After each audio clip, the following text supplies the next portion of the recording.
And welcome to Commodity Champions. I'm Manisha Gupta, and we have seen a huge movement coming in case of the commodity prices there. If you look at the gold prices, Jan started on a positive, Feb saw a sharp decline, and then we have seen March prices trying to consolidate. The metal beaming in news this week clearly has been gold. We've seen all-time highs in India so far in this year itself, and an anticipated 25 basis point of a repo rate hike by the Monetary Policy Committee and a decline in the US dollar index have clearly been supporting the yellow metal.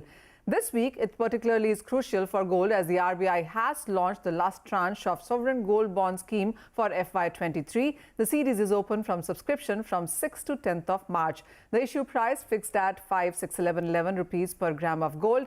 And on the global front as well, the demand for gold has grown by 18% in the previous year at around 4,742 tons, which has been the highest since 2011. And this is as per World Gold Council. So it clearly is so much happening in case of gold, whether it's about buying or the HUID. To talk all of that discussion forward, joining me now on the show is Chirag Mehta. He's Senior Fund Manager at Quantum AMC. Peter McGuire is CEO, Exim Australia, and PR Somsundaram is Regional CEO, India at World Gold Council. Gentlemen, hi, thank you so much for joining us here on CNBC TV 18. Let's talk about the fundamentals itself, and we have started 2023 on a stronger note. And as I said, since those kind of levels, we've seen a huge amount of profit taking as well. Coming to you, first of all, Peter, what's your sense on the factors, fundamentals that you will watch from here on for gold? Well, Manisha, I think a couple of things I've got to keep a steady eye on. Certainly US dollar index. We're conscious as far as Jay Powell's rhetoric and where we move this week. The inflation story hasn't seemed to, well, I don't think that's been put to bed at all. And how much further do central banks raise rates over the next quarter? And I feel as though that there's going to be a lot of volatility come across FX space. And I think that that's going to create sizable moves across commodities and certainly the precious metals. All right. Well, yes, it's going to be about the US Fed meeting, in month of March as well, where 25 basis points is what the street really seems to be working with right now. But this one is to you, Som. How are you looking at the markets? And while, of course, one thing that we keep talking about is portfolio making, the other is the central bank buying, which quarter on quarter clearly seems to be supporting. Yeah, Manisha, as you know, last year, central banks bought nearly 1,100 tons, highest ever. Even in the gold standard, they hadn't bought so much gold. So clearly there is a relook at gold when it comes to portfolio, even at the central banking level. When it comes to the retail demand, last year was slightly lower than the previous year because previous year was aided by the lockdowns and people came out and bought lots in the fourth quarter. That last year did not have that benefit, but it was still 3% below when it comes to India. But globally, it was an 18% jump. Again, as I said, largely driven by bars and coins demand and the central bank demand. This year, I expect India to continue to buy gold, 800 to 850 tons, regardless of how the prices move. And that is something which I think we should get used to. This year is going to be driven more by growth, the domestic growth, because we have seen growth aids demand in India. Prices do tend to affect immediate buying decisions, but overall, you will see 800 to 850 tons demand this year. All right, so 800 to 850 tons of demand this year as well is something that the Indian markets could be looking at. Chirag, this one is to you. So when Som talks about the retail buying, which we didn't see much of in the previous year, at least in the global numbers, how have the Indian markets been really when you look at FY23 as an overall? And what is your sense going forward? Because the gold prices are at a lucrative level. There is that conversation yet again about buying into gold, because most markets believe that by this year end, you could be looking at gold prices at a hefty level.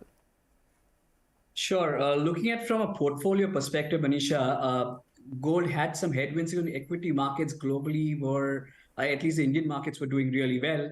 And therefore, there was some demand pull from the equity markets from investments like gold. But I think Indian investors are learning it the hard way and looking at gold as a must allocation. So we have seen increasing appetite from gold from that perspective. Overall, it was a mixed bag when it came to even investment flows. It was a bit tepid year last year. It was really, really mixed. because there was heightened volatility at some point in time last year, which led to higher demand. And then as equity markets started recovering, we saw some flows move back out of gold into equity markets.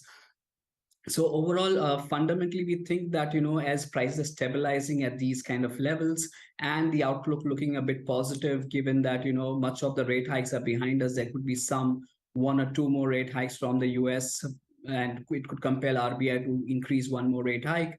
But barring that, we have seen much of the pressure that was building into gold and through the higher dollar index was much of it is behind us. So overall, we think that as people become more constructive on the views, we will see more increase in gold prices as well, and more in demand per se.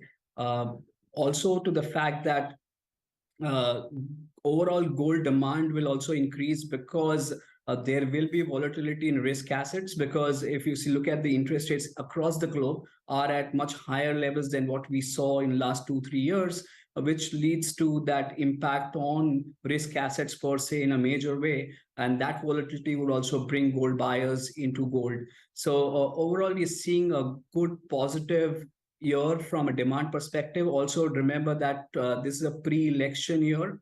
And given that rural economy is not doing well, if we have a good harvest and some support from the government, there could be increased demand from rural India as well. So overall, from a buying perspective, we are seeing more constructive outlook, given that it could be all cylinders firing on, be it from an investment perspective or from an end consumer, given rural India consumes a lot of gold.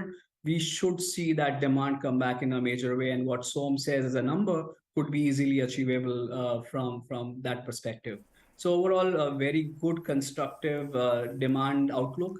And from if prices are supportive, if prices remain steady and then increase over a point of time, I think we will see that buying come in a major way. All right. Chirag, since you also look at ETFs, what has been the kind of buying within India? Because we do understand December and Jan again were months of redemption. How has Feb been, and what do you see as a pattern now? Yeah, so last 3 months, we had small outflows from gold ETFs in India. But one heartening fact is that, overall, if you look at the number of investors in gold ETFs, they haven't declined or budged much. Okay. It is very, very constant. That tells you that maybe some few high-ticket investors may have moved or shifted from gold to equities. The large portion of the gold investors who have come in the last few years remain put when it comes to their gold investments. So overall, we think that this is only increase as volatility in gold subsides and prices become constant or steady. We will see that the investors come in a big way. Also, when the demand outlook becomes constructive or the price outlook becomes more constructive, that is when we will see more investors coming in. So at times of heightened volatility in equity markets, we have seen good buying in gold ETFs. And we think that even this year, it's going to be the same. As we see the impact of rate hikes on risk assets is where we see volatility, and therefore buying into gold ETFs will begin. Peter, what is your sense? I mean, as Chirag mentioned out that we, constantly see the money moving within asset classes, a lot from equities, and then we saw gold making all-time highs in the Indian markets, and then there has been some redemption with money moving yet again in case of equities. I mean, you look at equities and currencies and commodities as well. Globally, how have you seen the money move around? Well, I think, Manisha, it's been, if you're looking since, let's put our minds back to, say, October, we've seen a dramatic fall as far as US dollar index, and you've seen equities have a nice bounce to the upside or continued movement, and that Christmas period and then even into January. So February was a little bit sideways, but overall it was fairly positive. So it's been a really strong start to the year, and also China re-engaged. So if you're looking at movement, I think fast money finds the best return at a specific time frame. And we've seen such dramatic moves from currency trading perspectives, where you've seen yen move from 150 to 128 back to 135. There's just one example. This is euro, pound, Aussie. Have a look at what's happened as far as energy prices. So all of those involved markets, or the way that they move, everyone's got involved in fast-moving markets. And I think that's where the retail land has really found significant profits really since October, November. Well, absolutely.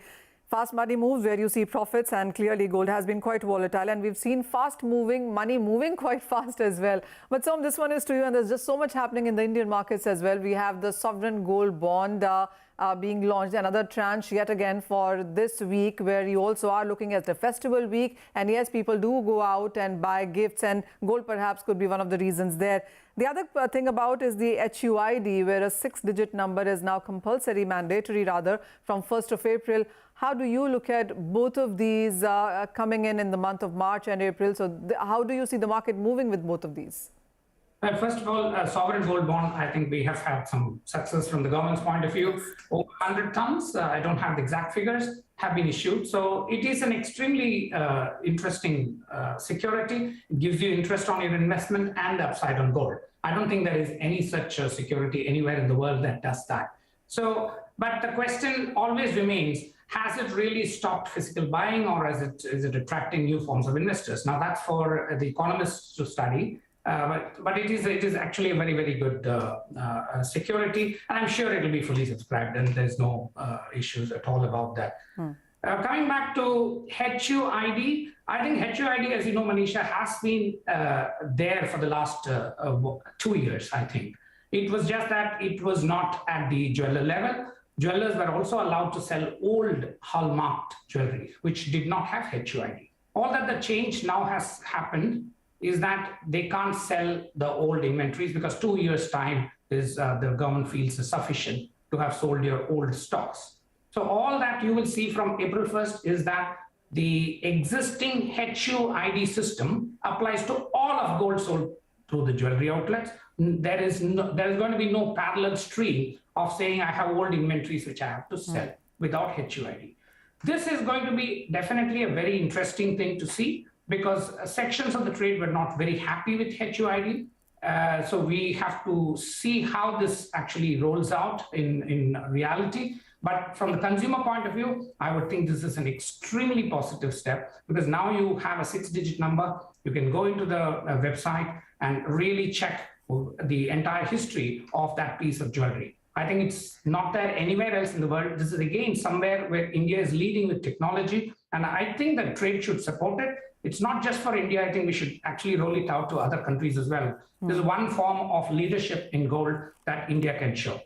Oh, well, absolutely. When it comes to transparency, credibility, ensuring that you're getting the same purity and weightage that you are paying for, and a number, a unique code number on every piece of jewelry, it's something that we have seen India by now get in through. And as said, from 1st of April, there would be only one form of selling it. That would be the new HUID, which is a 6-digit alphanumeric number, a unique code that would be put on each piece of jewelry there. So clearly, a lot of changes happening there in the market there. But with that, let's stop for a short break. When we talk back, we'll talk about the weather concerns, also talk about China, economic data, dollar, on what really are the factors to watch out for as we move ahead into the year, especially in case of the US dollar and the gold there. The discussion continues when we return.